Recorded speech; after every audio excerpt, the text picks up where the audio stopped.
අම්මා තාත්තා මැරුණාම ගණන් වැඩිම මිනි පෙට්ටිය ගෙනල්ලා ඒකේ මිනිය තියලා හත් දවසේ දානෙට දෙනවා හාමුදුරුවන්ට රයිස්. ඇයි ඒ? අපේ අම්මා කණ්ඩ කැමතිව රයිස්. අම්මා ජීවතුන් අතර නිදු රයිස් තියා ෆ්‍රයිඩ් රයිස් තියා මුකුත් දීලා නැහැ. මතකද කතාවක් සිංහල පොතේ මට මතකයි මගේ මම හරියට දන්නේ නැහැ. ගමට කලින් හිරු මුළු තැන්ගෙට වඩිනා. ඒ හිරු එළියේ නැනමල් පොඩි පිපුණා වගේ ඔහම කවියක්. මොකද්ද මේ කියන්නේ? ඔයාලා හොඳට මතක් කරගන්න. පට්ටට වහිනවා හොඳට උදේ පාන්දර. පට්ට සීතලයි. ඒත් අම්මා නැගිටලා උදේ කුස්සියේ ඔයාලට උයන්නේ නැද්ද? ඉස්කෝලේ යන්න බත් එක හදන්නේ නැද්ද? එතකොට ඒ උදේ පාන්දර අම්මා චීත්තයක් ඔළුවට දාගෙන හරි අපි සීතලේ ගුලි වෙලා බුදියද්දි අපිට කුස්සිය පොල් බින්දින සද්ද ඇහෙන්නේ නැද්ද? අම්මා පොල් ගාන සද්ද ඇහෙන්නේ නැද්ද? ඇහෙනව නේද? එතකොට පුතා අම්මලා එච්චර ගේමක් දෙනවා පුතා. අම්මට ඕන්න නිදා ගන්න හිතෙන්නේ නැද්ද? නිදාගත්තොත් අම්මට නිින්ද යන්නේ නැද්ද? උද්දට උදේ පාන්දර වහිනකොට සීතලේ අව චුට්ටක් පොරව ගත්තොත් අම්මට හොඳට නිින්ද යන්නේ නැද්ද? නිින්ද යනවා පුතා. අපි නැගිටිද්දිත් අම්මා නැගිටලා. අපි බුදියද්දිත් රැට අම්මා තවත් නැගිටලා පුතා. අම්මා තවත් නැගිටලා එහෙව් කැපකිරීමක් කරලා බත් ගෙඩියක් හදලා ඉස්කෝලේ යවලා ඇඳුම් ටික අයන් කරලා දීලා පට්ට ගේමක් දීලා මේ හදන එකාව ඌ එක්ක ඌ ඉගෙන ගන්න නෑ සමහරු. ඌ නැත්තම් ඊළඟට ලොකු වෙලා ඌ නිකන් අර නන්නත්තර වෙනවා. තා මේක මාර සමාජීය ප්‍රශ්නයක්. මට හිතන්නකො නිකමට පුළුවන් නේ පුතා අම්මට එහෙම කරන්න.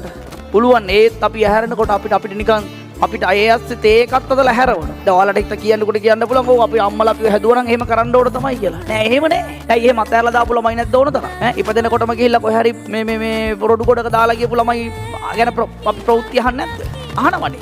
ඉපදෙනකොට කොහෙට හරි තව දාලා ගියපු අම්මලා ගැන ළමයි ගැන අපි අහන්නේ නැද්ද? අහනවනේ. අපේ අම්මලා අපිට එහෙම කරලා නෑනේ. දෙන්න තියෙන උපරිම සැප සම්පත් දීලා හදලා තියෙනවා. එහෙනම් අපිට වගකීමක් තියෙනවා පුතා. මේ මිනිස්සු අපි අපේ අනාගතේ හදාගන්න. මේ අම්මලා අපිට උගන්වන්නේ මේ ඔබ ඉගෙනගෙන පුතේ හොඳ රස්සාවක් කරලා මාව බලාගනින් කියලා. මං නම් හිතන්නේ එහෙම කියලා. අපේ නම් මට කවදාවත් එහෙම කිව්වේ නෑ. මට කිව්වේ මොකද්ද? ගමේ ඉද්දිත් මට කිව්වේ අම්පිටිකම ආනමඩුවේ ඉන්නකොට ඔයා ඉගෙනගෙන මේවා දාලා ඔයාට ඕන තැනකින් ජීවත් වෙන්න. ජීවත් වෙන්න ටික කාලයයි. ඒ ටිකේ ඔයා හොඳට ඉන්න. අපේ දේවල් පුළුවන් විදිහට කරගන්න. එහෙම අදටත් කියන්නේ. හැබැයි මම මොකද්ද කරන්නේ? මැරෙන කාලයක් එනවනේ අපි හැමෝම මැරෙන. උප්පරිමෙන් බලනවා. උප්පරිමෙන් බලනවා පුතා. ඇයි ඒ? කවදාරි දවසක අම්මයි අප්පච්චි නැති දවසක මට හිතුනොත් අනේ මට තව ටිකක් කරන්න තිබ්බ නේද මගේ අම්මා වෙනුවෙන් අප්පච්චි වෙනුවෙන් කියලා. වැඩක් තියෙයිද? වැඩක් තියෙද නෑනේ. ඒ නිසා අපි කරන්න ඕන දේ තමයි ජීවත් වෙලා ඉන්නකම් උප්පරිමේ කරන්න ඕනේ. එයාලා අපිට බාහිර දේවල් කරා පුතා. හිතා ගන්නවත් බෑවා.